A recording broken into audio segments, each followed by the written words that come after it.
সালামু আলাইকুম। এই লেয়ার খাঁচাগুলা বিক্রি করব।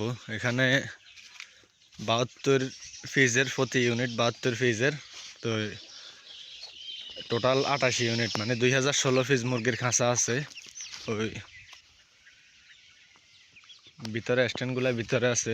মুরগি বিক্রি করছি, এ কারণে ওই পরিষ্কার করছি যে খাঁচাগুলা বাইরে নিয়ে আসছি। এই যে এখানে স্ট্যান্ডগুলা কিন্তু আমি নিজে অর্ডার দিয়ে বানাইছি। এমনি স্বাভাবিক 1.5 ইঞ্চি অ্যাঙ্গেল, এগুলা সম্ভবত 1.5 ইঞ্চি, 1.5 ইঞ্চি, হ্যাঁ 1.5 ইঞ্চি অ্যাঙ্গেলের স্ট্যান্ড। এগুলো আমি নিজে অর্ডার দিয়ে বানাইছি, তো এই কারণে খরচও একটু বেশি গেছিল। আর বাংলা 5 খাঁচাও বাংলা ফানের 5, এরপরে খাবার ট্রে।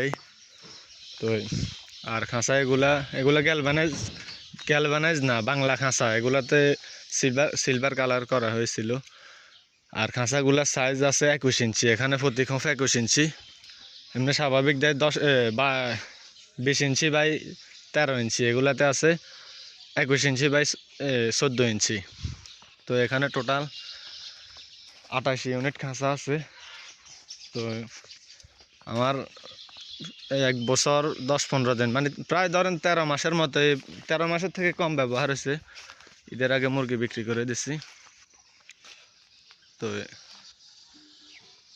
বর্তমান বাজারে যে অবস্থা, এই কারণে আর মুরগি দিব না। এক সাইডে আছে যে ওইখানেও লস গুনতে হইতেছে, তো বিক্রি করে দিব। আবার অনেকে বলেন লস হইলে করেন কেন, এখন ভাই আর করবো না। তবু আপনারা খুশি থাকেন। কেউ পোস্ট করে যারা ডিমের দাম কম, ফিডের দাম বেশি, না ফসাইলে খামার না করার জন্য, খামার তাদের জন্য না, যে এখনও লস হইতেছে, এটা অনেকে বিশ্বাস করে না। তো তাদের উদ্দেশ্যে একটা কথা বলি, ভাই দেখেন, কোম্পানির চাকরি করেন, 20-40 হাজার টাকা বেতনের, মাসে লাখ লাখ টাকা ইনকাম হয়। চুরি আর ব্যবসা এক জিনিস না, ওই জিনিসটা মাথায় রাখবেন।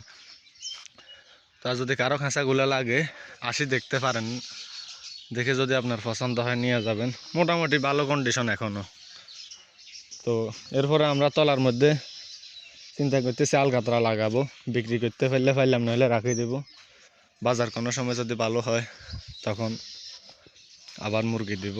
আর যদি এখন পারি বিক্রি করে দিব, আর লেয়ার দিব না। এক সাইডে আছে যে ওইগুলা নিয়েও বিপদের মধ্যে আছি বলতে গেলে। তো যদি কারো লাগে অবশ্যই আমার নাম্বারে যোগাযোগ করবেন, আমি নাম্বার দিয়ে দিব। সবাই ভালো থাকেন। আসসালামু আলাইকুম।